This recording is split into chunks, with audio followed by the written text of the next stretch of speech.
Good evening and welcome to Sunset News on this Thursday evening.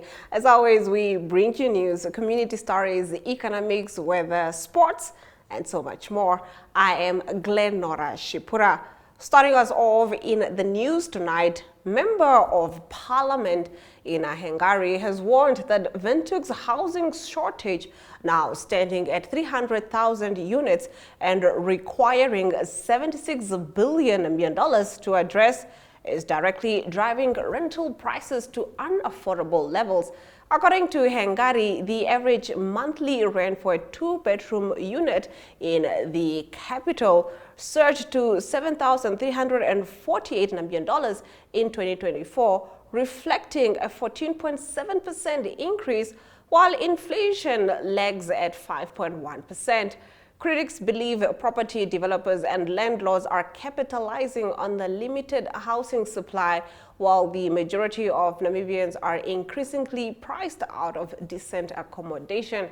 According to the National Housing Policy 2023, only 2.8% of households earn over $20,000 per month, roughly the income required to afford a mortgage on a market price home valued at $1.2 million, with 88% of households classified in ultra and low income brackets. Most residents are unable to transition into home ownership, turning instead to the rental market, where affordability is quickly deteriorating. The demand for rental space in Windhoek has exploded. One-bedroom flats that went for $2,500 in 2015 now fetch $5,000, and I receive over 10 calls the moment a unit becomes available, a local property developer told Network Media Hub under condition of anonymity. He attributed rising costs to broader inflation and increasing municipal rates. The cost of living has gone up. Landlords adjust rental fees to recover municipal costs and earn a return. It's a business, he said. Still, he acknowledged the need for rent control, provided that landlords are included in the consultations. We need to protect tenants from being exploited by those offering poor quality housing at high prices. But government must strike a balance so landlords aren't pushed out of business. The absence of effective rental regulation continues to frustrate both tenants and lawmakers. In Parliament this week, Hengari called attention to the Rent Ordinance 13 of 1977, which provides for rent boards to mediate disputes and regulate rent, but which has remained dormant for over 3 decades. Moving on to our next story, suspects in the Namco Emerson corruption syndicate made their first appearance in the Windhoek Magistrates Court today. 8 people were arrested this week, among them former Namco Managing Director Ames Mulunga and businessmen brothers Peter and Malakia Elindi, who owned Emercon. Namibian Sun reported in its print edition that about $60 million was allegedly paid by Namco under the pretext of acquiring fuel storage assets from Emercon, when the assets in fact already belonged to the Namibian Defence Force, for which Namco wanted to become its fuel supplier. Now, investigations by the Anti-Corruption Commission and the Financial Intelligence Center allegedly found that the money paid by Namco went to private bank accounts belonging to some of the individuals arrested this week. Prominent lawyer Cesar Namanje, representing Peter Lydia and Malakia Elindi in the Namco Emercon corruption case, has accused the Anti-Corruption Commission of violating legal procedures by leaking details of the investigation to the media. Information allegedly sourced from the accused dockets, while withholding the same from the defense. These unfairly prejudices my clients and portrays them as guilty in the public eye, Namaje said. State Prosecutor Menencia Hinda strongly opposed bail, citing a high risk that the accused may abscond or interfere with the ongoing investigation. She revealed that at least 5 additional arrests are expected, some involving individuals closely linked to the current accused, raising concerns about potential obstruction of justice. Defense lawyer Milton Engelbrecht, representing accused number 2, Cornelius Cedric Willemse, argued that his client was arrested without being provided with a search warrant or a supporting affidavit. He told the court that officials seized Willemse's vehicle, cell phone, and ATM cards, yet failed to present the necessary legal documents at the time of arrest, as required by law. Magistrate Olga Muharukwa has postponed court proceedings in the Namco Enercon case to Monday next week, when the accused will appear for formal bail applications. Getting into our next story, the Electoral Commission of Namibia came under fire earlier this week during a stakeholder engagement in Rundu. Participants questioned the transparency and fairness of the ECN's recruitment and evaluation of election officials ahead of the November regional and local authority elections. The most heated exchange came from All People's Party Regional Coordinator Agustinus Shindiba, who accused the Commission of a lack of accountability and of failing to evaluate officials from previous electoral cycles. Remember that ECN is regarded as one of the most corrupt organizations at the moment. Shindiba said, "If we are not going to be transparent, then we are going to lose everything. Democracy won't be democracy." He argued that the absence of a formal evaluation process after the last election has allowed untrustworthy individuals to return to the system. Shindiba also questioned the ECN's internal decision-making process, arguing that younger people are excluded from opportunities. Responding to the criticism, ECN's Kavango East Regional Election Officer Paulus Shifire said the commission had recruited unemployed individuals within constituencies to ease logistical burdens such as accommodation during training. He also said the commission evaluates its processes through post-mortem reviews and that experience is sometimes considered when reappointing officials to ensure efficiency and accuracy. Outgoing Oshana Regional Governor Elia Erimari expressed deep satisfaction with his 6-year tenure, saying he leaves office with no regrets. Erimari made the remarks during the welcoming ceremony for the newly appointed governor, Hofni Ipinge, held on Wednesday in Oshakati. Let's have a look. Outgoing Oshana Regional Governor Elia Erimari expressed deep satisfaction with his 6-year tenure, saying he leaves office with no regrets. Erimari made the remarks during the welcoming ceremony for the newly appointed governor, Hofni Ipinge, held on Wednesday in Oshakati. Erimari highlighted his achievements, noting he successfully established a blueprint for the region's development in collaboration with the regional leadership. He emphasized significant progress in water infrastructure, road networks, and educational investments during his time as governor. He added that he successfully completed all assigned tasks and oversaw the implementation of various programs. Erimari also indicated his intention to pursue new opportunities that arose during his governorship. The newly appointed regional governor, Ipinge, called on all stakeholders to work together to accelerate the social-economic development and to ensure that no one is left behind. Ipinge urged all citizens and residents of the region and institutions alike to work together.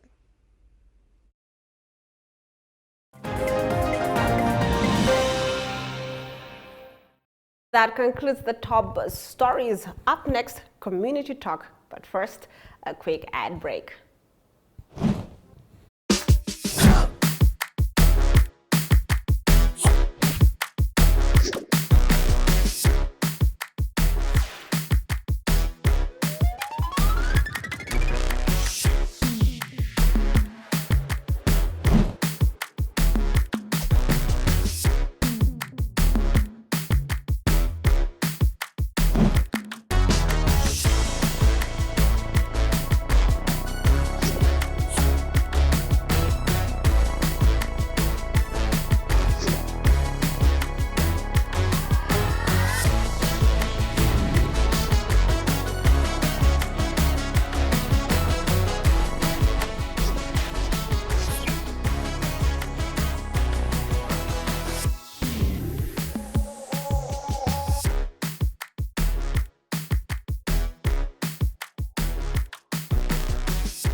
Network Media Hub today obtained an audio recording that allegedly captures Rundu Intermediate Hospital staff ignoring a patient's repeated cries for help. In the clip, staff can be heard chatting and laughing in the background as the man pleads for assistance several times. The patient, who also stated that he is a diabetic, told NMH in an interview yesterday that he was admitted on Monday and left unattended for over 24 hours, despite experiencing chest pain and a persistent cough. "I kept calling, but no one came. They just said the doctor would see me," he alleged. Hospital Superintendent Dr. Teresia Shifera, in a telephone interview today, said the matter will be investigated. "I need to bring all my management team together and we look into the matter." Patients are also advised to report poor service through the Customer Care Office or to the Health Professionals Council, she said. The following is the submitted audio file. Have a listen. It's Fernando Junero Barros, doctor. Yes.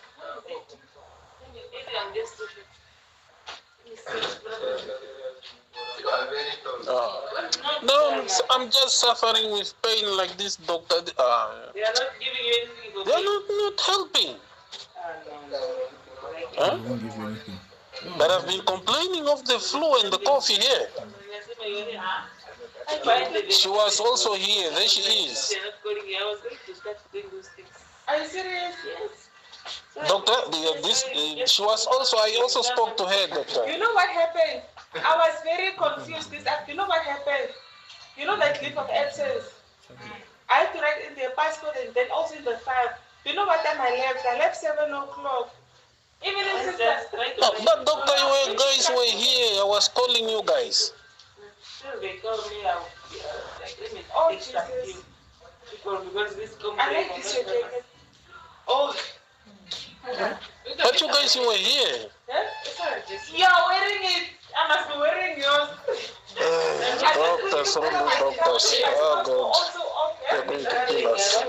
is it warm? Serious? Do you like this? You are wearing the same time. IT doctor. Doctor.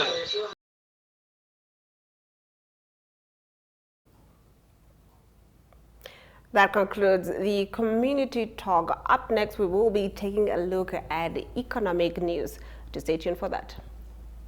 Running a business isn't just about hitting the big milestones, it's also about handling the day-to-day. From equipping your office, to closing deals over lunch, to managing your team's expenses while they're on the go. Now, with the FNB Business Credit Card, you can handle everyday expenses with ease. Enjoy up to 44 days of interest-free credit, unlimited swipes, and real-time expense tracking, so you're always in control. Apply for an FNB Business Credit Card. Contact us today to get started. FNB, how can we help you?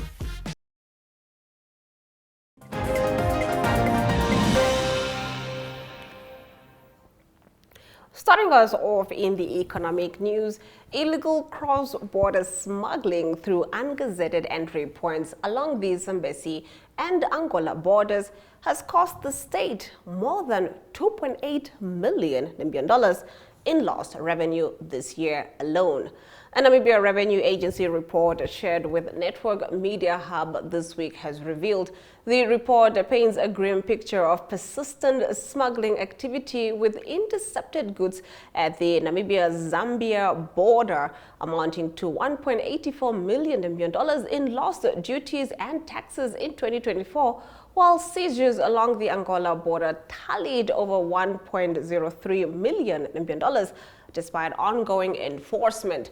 NAMRA said the true scale of revenue loss is likely higher due to undetected smuggling. Commonly smuggled items include fuel, second-hand vehicles, vehicle parts, alcohol, clothing, perfumes, curios, stationery, and toys. Kavango East Regional Police Commander Commissioner Andreas Haingura, in a telephone interview with NMH yesterday, confirmed the surge in illicit activity. There is no decrease, my brother.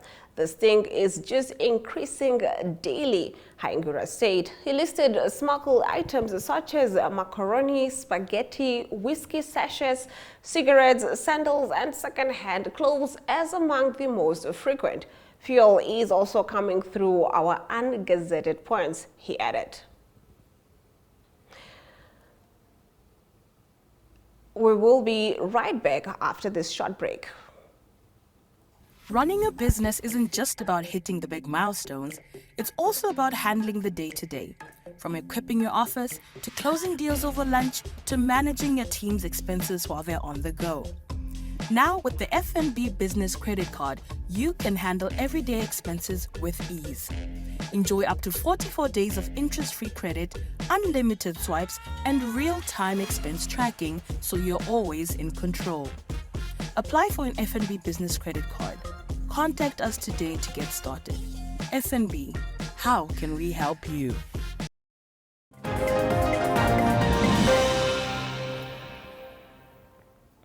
Still with economic news, in a landmark state visit to Namibia, Indian Prime Minister Narendra Modi underscored the potential for a robust diamond trade partnership, leveraging Namibia's position as a global diamond producer and India's expertise as the world's leading diamond polisher.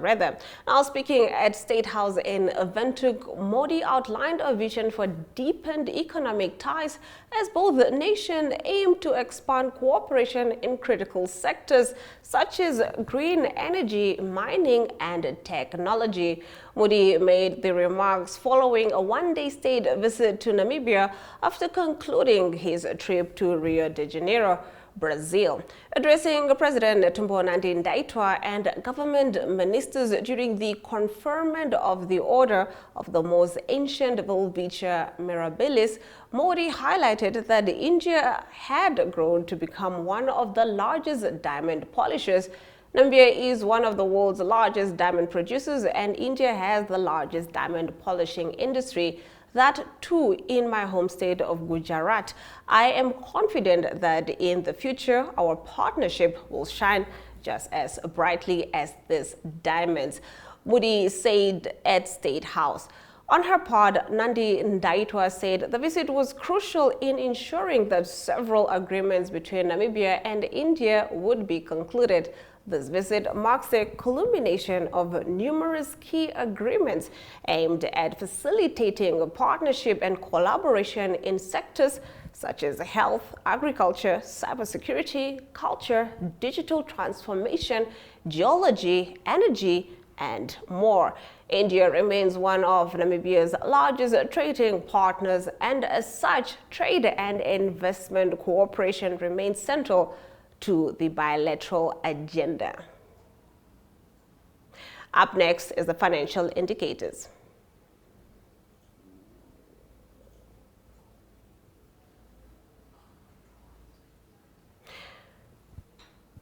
We will be right back with international news. It's fine. We seem to be having a few difficulties earlier, but we will now get into our international news. Starting us off, Caster Semenya's right to a fair hearing was violated by the Swiss Federal Supreme Court when she lost a 2020 appeal against World Athletics regulations that effectively barred her from competing. Europe's top court has ruled the double 800-meter Olympic champion won a partial victory at the European Court of Human Rights in her long battle over athletics sex eligibility. Now, Semenya, who's 34, was born with differences of sexual development and has been unable to compete in the 800 meters since World Athletics brought in rules in 2019 restricting testosterone levels for track events from 400 meters up to the mile. The South African middle distance runner believes World Athletics has shown discrimination against athletes with DSD by insisting they reduce testosterone levels in order to be eligible. Athletics governing body insists the rules, which in 2023 were expanded to cover all female track and field events, are needed to ensure fair competition and to protect the female category. Semenya was the Olympic champion over 800 meters in 2012 and 2016. In 2019, she unsuccessfully challenged World Athletics rules at the Switzerland-based Court of Arbitration for Sport. In July 2023, the ECHR ruled in favor of Semenya in a case related to testosterone levels in female athletes. The case at the ECHR was not against sporting bodies or DSD rules, but specifically against Switzerland's government for not protecting Semenya's rights and dates back to a Swiss Supreme Court ruling from 2020. Switzerland's government requested the matter be referred to the ECHR's Grand Chamber, which has now found that the Swiss ruling had not satisfied the requirement of particular rigor. Under Article 6, right to a fair hearing of the European Convention on Human Rights, the judges said the Swiss court's review had fallen short of that requirement. That concludes the international news. We now swing over to the weather predictions for tomorrow. The capital city can expect a minimum of 6 degrees Celsius and a maximum of 21 degrees Celsius with sunny weather conditions, while Katima Mulilo can expect a minimum of 8 degrees Celsius and a maximum of 26 degrees Celsius, also with sunny weather conditions. Aransvlei can expect a minimum of 11 and a maximum of 21 degrees Celsius with partly cloudy conditions, while Walvis Bay can also enjoy partly cloudy conditions with a minimum of 14 and a maximum of 22 degrees Celsius. We now dive into the sports news with Ari Hohat.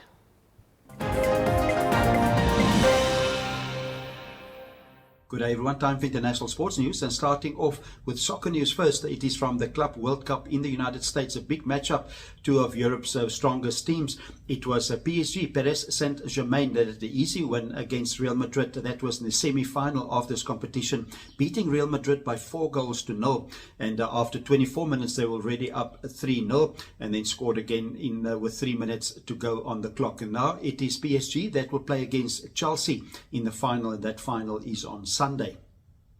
On to tennis news. Wimbledon continues. It was quarterfinals in the men's division. Novak Djokovic, he turned back the time. He beat Fabio Gobelli in 4 sets to go through to the semi-final.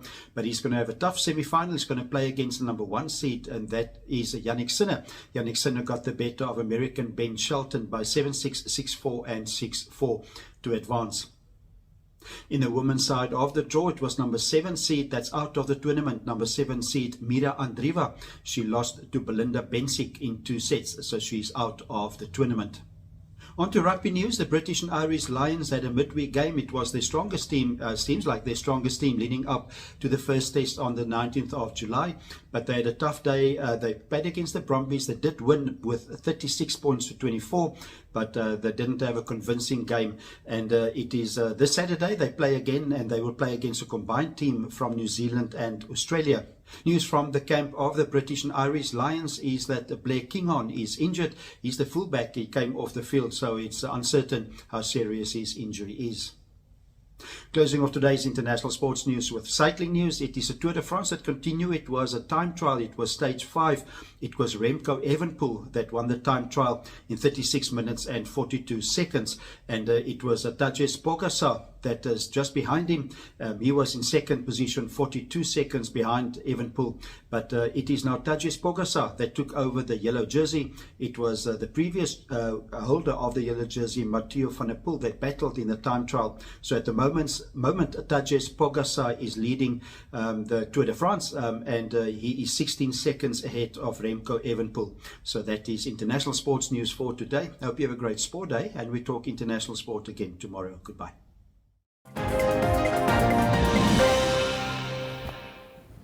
And on that note, we have come to the end of the broadcast. Thank you for tuning in and catching up on the latest news with Sunset News. Don't forget that Sunset News screens on DSTV channel 285 and GoTV channel 25 every Monday to Thursday from 7:30 p.m. to 8 p.m. From me, Glenora Shipura, until next time.